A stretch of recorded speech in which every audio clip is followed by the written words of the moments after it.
Hey guys, it's episode 265. Welcome back to the show.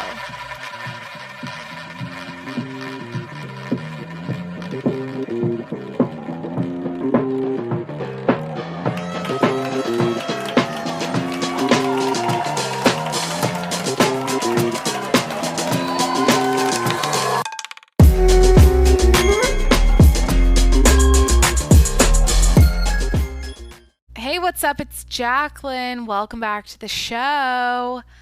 Hi, this is episode 5 on my 7 podcasts in a row marathon I'm currently doing to catch up. I podcast 7 days a week. I committed to that on September 4th, 2020. I set out to do a podcast every day for a year, and I'm behind. So here we are. I'm on vacation in Washington at my mom's house for Memorial Day weekend, and I'm trying to catch up. I'm trying to get this done before midnight. So today's episode is going to be fun because I'm going to tell you the story of flying my golden retriever puppy home on the plane. I'm going to walk you through my travel day. So I'm excited about this one. This is finally... The last few episodes were honestly trash, like 1 through 4 of this series, so whatever, but like I had to do them. But this one's going to be fun.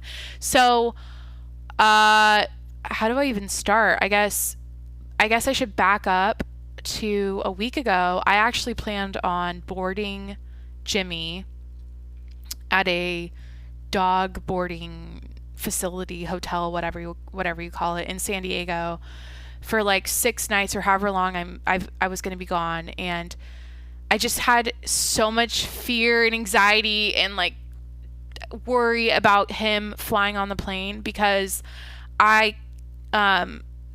he's not an emotional support. He wasn't registered as an emotional support animal.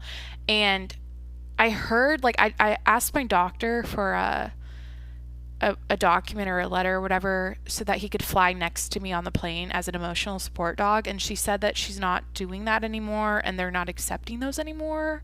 So I didn't really honestly, I just said, oh, okay, like, well, I guess that was the sign. I was like, oh, I guess the airlines aren't doing that anymore, so he'll just stay in San Diego and I'll board him. Like, I kind of just didn't want to fly him on the plane to begin with, and that was kind of like, I was just like, okay, whatever. But so a week ago I had booked him a hotel. I had scoped the place out. I had that all set up. And then I got a phone call from my family, and they were FaceTiming me. And every time I FaceTime them, they're like, "Where's Jimmy? Where's Jimmy?" And then I basically FaceTime my dog the entire time and show them what he's doing. And they're like, "Jacqueline, you have to fly him home. You have to get him on the plane. You have to." So long story short, I hung up with my family on the phone, and then I got on. I'm scratching my eye. I'm so you know when it's late and you're just like rubbing your eyes. Sorry. Sorry. Hung up the phone, booked him a ticket. He got all set up with my airline, and they had a spot for him in the cargo section of the plane, which is underneath the plane, which is so terrifying to think about and kind of, I feel like, abusive to do to an animal. But yeah, so booked him a ticket, ordered a crate. You have to get the certain type of crate to fly on an airplane. That they have like they have regulations and rules and everything for animals in the cargo section. So yeah, just one thing after the next was happening after that phone call with booking Jimmy the flight, getting the equipment, getting everything set up for him, and boom, now he's in Washington laying next to me in the kitchen, and he's been in the fields running free. He's been meeting all of my relatives. He's never been better. I feel like this was a great decision, even though I'm sure he's got some insane trauma from that landing and that takeoff and landing noise. But anyways, let me walk you through my travel day. So the day before, even though I literally just brought a carry-on and my puppy, I was I swear I spent the entire day packing. Like I didn't need to, but I was just trying to like make my apartment cute and clean and nice. And I was making sure that I had all of his stuff taken care of. Oh, I had to take him. Oh my God, I didn't even include this. I had to last minute get him rabies vaccination. I had to get him a certificate that said he was vaccinated and healthy. So he was at the vet all day. I don't even know what happened. Like, I love this place I went to. I'm not trying to throw shade, but like, I dropped him off around 10 a.m. and then I had to call at like 5:30 p.m. Or I had gotten a call from the vet that said everything's good. He's fine. I got that call around like 2 or 3, and she's like, yeah, he'll be ready to get picked up and they'll call you in about 30 minutes. I never got the call. So then 5:30, almost 6 came around and I'm like, where's my dog? Why haven't they called? So he had basically been there all day.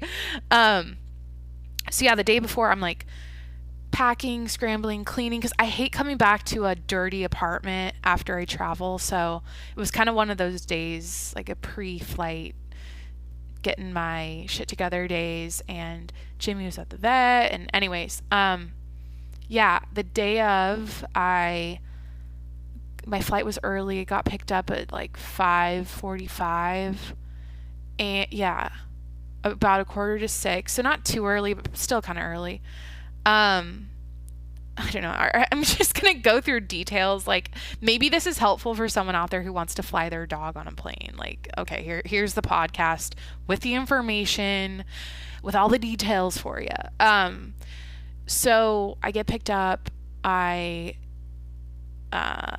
get to the airport at the arrivals, and I got really lucky. Like, I don't know if they were waiting for me or had someone ready to pick up Jimmy. Like, it just seemed super meant to be, because the crate doesn't have wheels or anything convenient to like get him around the airport. So, or to like move him around the airport. You basically, I thought I was gonna have to like lift him around or have someone help me. So, anyways, there was a guy with one of those flatbed, like Costco looking push carts standing outside, and I kind of waved, or I like went up to him. I'm like, hey, like, how do I get my crate inside? He's like, oh, I'm here to help you. And he's super nice and helpful and everything. And we loaded Jimmy up on there, and I followed him to the check-in booth at my airline, and it was so slick. Like, shout out Alaska Airlines. I mean, everything was so seamless, so easy. No, like, the only issue I had was, honestly, I walked up to the booth without a mask on, and they were like, are you fully vaccinated? And I was like, no. And they're like, you gotta wear a mask. That's the only issue I had the entire time. So basically, he rolled up, or I had him on the leash in the airport. We walked through the airport, and then the guy with the crate, like, on the cart just like he like pushed it up to the counter, and they tagged it all up and put his information all over it, and I got a ticket to pick him up after the flight. And I don't know, like, basically it was super slick, super easy. The lady that checked me in was super nice. Everyone in the airport was like, oh my God, cute dog, because he was on the leash. And people were like, can I pet your dog? You know, everyone loved him when I walked through the airport. Everyone's like heads turned because he's a cute little golden retriever puppy, of course. But anyways, so basically we got on an elevator. I put him in his crate. It was kind of like sad. I was like, okay, I'm not going to see you till I get to Washington. And I was like, oh my God, this is crazy. I put him in the crate. Me and the lady at the check-in counter got on a elevator. I was kind of confused. I'm like, are we going to the plane? Like, what's happening? Basically, we went down a level, and then a guy came up to the crate and like scanned it, checked it out, made sure everything looked good.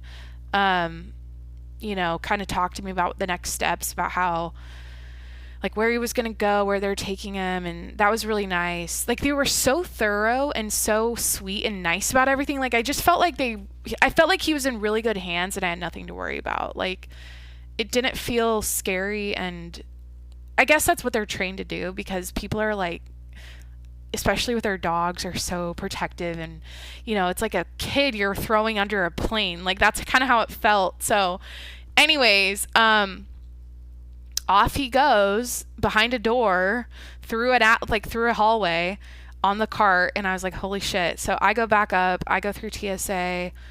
I'm like cutting it close a little bit, but I'm like, I need coffee. So I go to my, what's it called? I go to my gate for like 2 seconds, and then I'm like, okay, I need coffee. I get back up and I go to Peet's Coffee because the line there was the shortest. Of course, everyone in the morning was getting coffee, and like there wasn't even a Starbucks. What was the other line? There was some other line that was like too long. I wasn't gonna stand in it. So I get in line at Peet's Coffee, and then I get a Americano. I get an iced Americano. I had such a great I honestly spent too much time there talking to people are in line, and I'm sitting there for like 2 minutes having a nice conversation with the cashier lady, and she was telling me about like her favorite coffee there and shit. I don't even know. Like we got small talking for a while, and I was because I like messed up my order. I'm like, oh my god, I'm so sorry. I don't want that. I want this. Anyways, there's like kind of a story to this pre-flight airport situation I found myself in. Okay. I grab my coffee, it takes like 10 minutes or whatever for me to get through the line and get it. And I'm like, I'm in the airport. I gotta go take a selfie. So I got my coffee. I found the nearest restroom. I'm like, I gotta go take a selfie. So I'm fucking in the stall. In the handicaps. I know this is fucked up. I found like the only open stall in the bathroom, and I'm like, I gotta take a selfie. I don't know. It's just a thing I do at an airport. It's kind of like it's a routine. It's a ritual. I gotta document my experience with my caffeine. I'm holding my coffee. I'm in a fucking stainless steel booth. I'm in a fucking stainless steel airport bathroom stall taking a goddamn 6 a.m. selfie. And next thing I hear is Jacqueline Monroe, report to gate 21. Jacqueline Monroe, report, like something like that, report to gate 21. So my name got announced on the loudspeaker because I was a missing person on the plane. They needed to fly away, and here I am taking a goddamn selfie with my coffee in the phone booth, what's it called, the bathroom stall. And I was like, that was kind of fun. Like I just got to hear my name announced like in public in a big space in front of a lot of people, and it sounded good. Thanks Mom and Dad. I have a great name.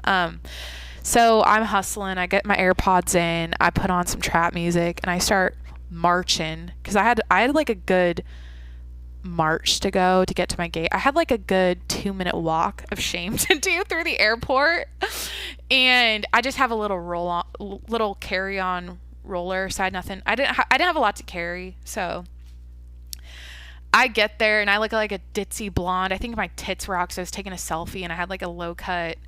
I had a push-up bra on and a low cut what's it called, camisole on, and that was unzipped. I just felt like a hoe. Honestly, I looked like I was like freshly out. Like I felt it felt like a walk of shame. I don't know how else to explain it. And the guys at the what's it called, at the gate checking me in were like, thanks for being here today, thanks for coming today. Like they were just like being annoying like that, or just like funny, or trying to fuck with me, like. And I was like fumbling to get my ticket, my boarding pass, and I was like, god damn it. But I get on the plane. Okay, there's more to this story. So, row 30. Okay. Guess how many rows were on this plane? 31. I'm row 30. So, I gotta pass all these motherfuckers on the plane that have already been seated. I'm not one person. There isn't a single place to put my luggage up above. Everything's full. The flight attendant's trying to find a space for me. We're opening every single overhead storage shelf thing to find a spot for my luggage. And that took a good 5 minutes. And then I finally sit down and I was just smiling, being fun and like trying to be, I didn't want to look like a mean, I don't know. I tried to make fun of myself about it all. Like I was kind of talking to people around me and shit. Like, I don't know. I felt kind of bad, even though we were early. Like, I don't know. We were early, to be honest. It was like 15 minutes ahead of time. So whatever. Okay. So then I sit down and, I'm on the aisle by the it's literally like next to the bathroom. So that was, I guess, nice, but also annoying because everyone gets up and stands in line next to you the whole time. But I sat next to a really cool mom and daughter, kind of my age. But anyways, this couple in front of me goes, "Hey, are you Jacqueline Monroe?"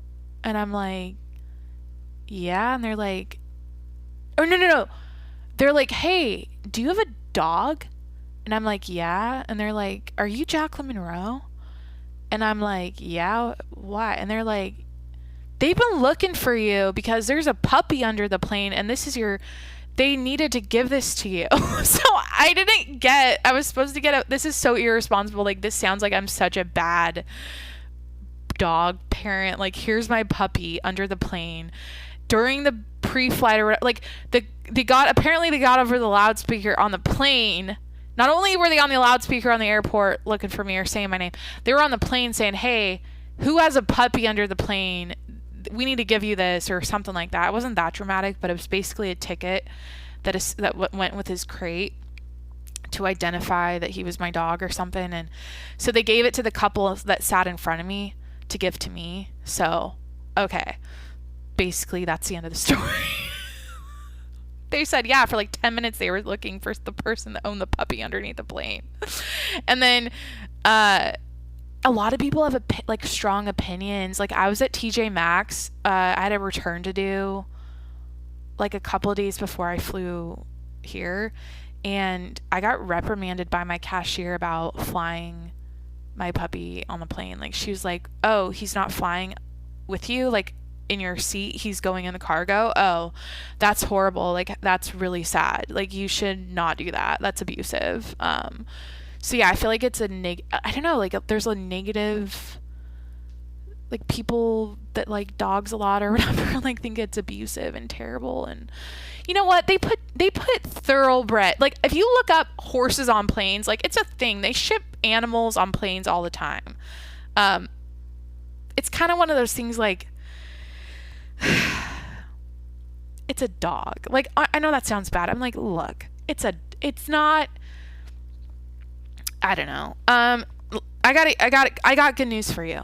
When I got to Seattle, when I picked him up, he looked fine. He was happy to see me. He wasn't crying like all the other dogs in the crates around him. There's multiple. When I picked him up at the baggage claim, there were like 6 other crates with dogs and cats or whatever in them, and every dog was screaming, barking, crying, freaking the fuck out, and Jimmy's just sitting there like happy-go-lucky Jimmy, not making any noise or freaking out. He didn't look sad. He didn't look traumatized. He looked normal. And I just opened the crate, put his leash on, and I said hi to him, and it was like nothing happened. So, and he didn't have any accidents in the crate. There weren't any like signs of puking, shitting, peeing, choking, cuts, blood, nothing. So anyways, yeah, the flight was good. I kind of talked to the people next to me the whole time, which is, they were like, I feel like I should have gotten the girl's number and hung out with her, or like I could hang out with her in San Diego when I'm back. But yeah, just super chill people. It's kind of fun sitting in the back. It's a different experience. It's kind of more like, I don't know, it's wavier. Like, you feel it's wavier. You feel every little swivel in the air that happens. Like, you feel the plane more and the turbulence more, which is kind of fun. I don't give a shit. I like it. I don't have like yeah, I don't care about that. I feel like it's the natural flow. It makes sense. Like, a plane moves when the air, like, it should move like that. It should kind of bend and twist and shake. Like, it's yeah, so I don't freak out too much by turbulence, but you definitely feel it more when you're in the back of the bus like that. And it was nice. Yeah, the flight was easy, pretty quick, couple hours. I get to Seattle. I get Jimmy. I walk him out on the leash. I actually held him like a kid. I was kind of obnoxious like that, but my aunt and my mom and my cousin came and picked me up, and I was holding him like you know how you can pick up a dog like a toddler, like you hold their butt kind of, and they're I don't know how to explain it. Like I held him like a person, and I stood out on the ledge or on the curb. Yeah, I stood out on the curb with him like that, and it was cute. So when they pulled up, there's me and Jimmy, and you know, home sweet home. And then yeah, basically, I guess what else is there? Oh, I don't really want to talk you through that the flying day because I came home, I saw all my family. We just like hung out. Like I don't know, we didn't have. Did we go to dinner? What did we do for dinner? No, we didn't. We just like did our own thing that first night. Cause my brother and his girlfriend were here with their dog. My sister's home. The whole family was home. It was great. So, I guess as far as if I can button up any details about flying Jimmy, absolutely no issues. No like physical trauma to the body from flying in the plane. I didn't notice anything. He didn't even like his mannerisms and his facial expressions did not look like he was super traumatized or sad or scared. Like he probably was obviously during the flight, but when I picked him up, it was as if nothing happened. And since the last few days of being in Washington, like he's his good old self. So I had a great experience with Alaska, flying my dog in the cargo section of the airplane. They were super like kind and sweet about it all, and made me feel like he was going to be okay and he was in good hands. And I don't really have like tips. I guess my only tips would be make sure you have something set up where you can transport the crate through the airport on something with wheels, because that was super nice. Well, I had someone there to help me.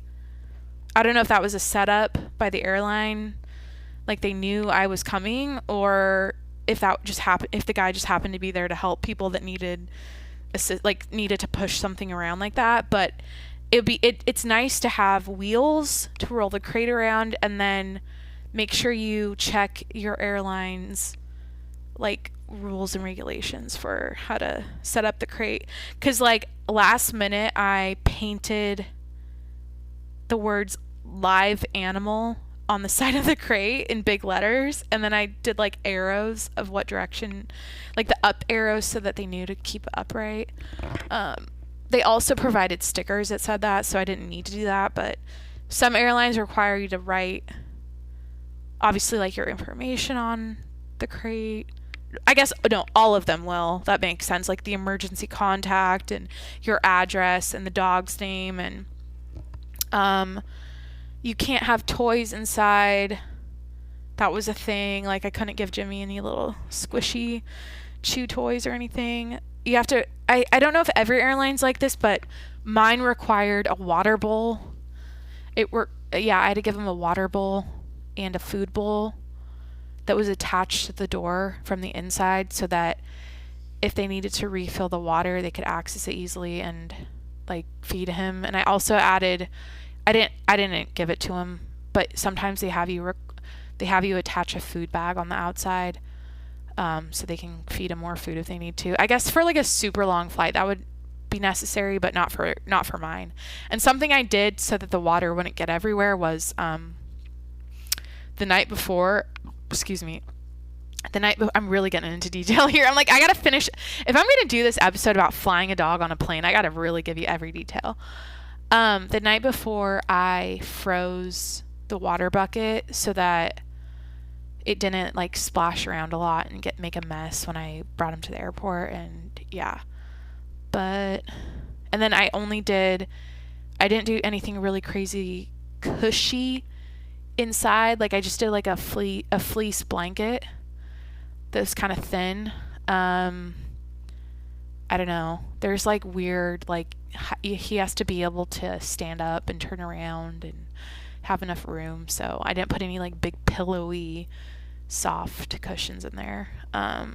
He was whatever. I really, you know what I want to do? Honestly, I don't know if you can do this, but I want to install next time. I want to put a little security camera in there so I could watch him, because like I kind of don't want to know what he was going through during takeoff and landing. I'm sure he was like bracing himself and like holding his body like stable, you know what I mean? Like and like his eyes probably got huge and he was probably really scared during takeoff, and like I'm sure it was like that. And then during the flight, it was 2 hours. I'm sure he finally settled down at some point and just kind of like laid there. I don't really think he was in freak out mode the entire flight, because the noise subsides. Like I feel like it's just it's an unnatural, even for humans, like it's an unnatural thing to go through and to feel like your body go into the air and like fly in a plane. So I guess it's the same for a dog, but the noise probably was the hardest part for him.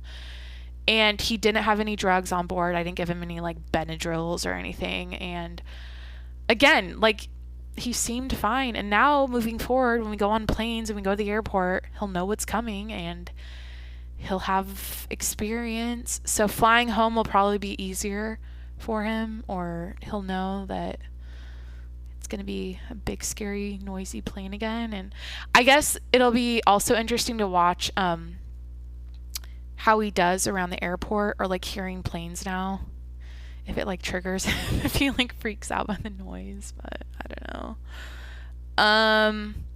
Yeah, this is my first time flying a dog on a plane. There's the podcast about my travel day to Washington. I live in San Diego, and pretty much every year I go home for Memorial Day weekend to celebrate my mom's birthday and to be with family and hang out. And we used to go camping this weekend every time, but we don't really do that anymore. Now we just like go to restaurants and eat and like hang out at the house and do barbecues, and I don't know. Okay, so yeah, thanks for hanging out. Hope this was interesting or helpful for someone out there with a dog. Or if not, if you don't have a dog, I hope you enjoy this episode. Keeping up with Mr. Jim Bob. And yeah, that's kind of it. I'm going to record another podcast after this about my family barbecue the next day.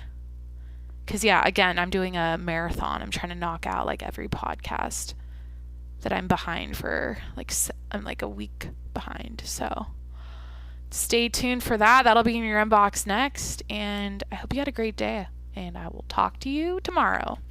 Okay, bye.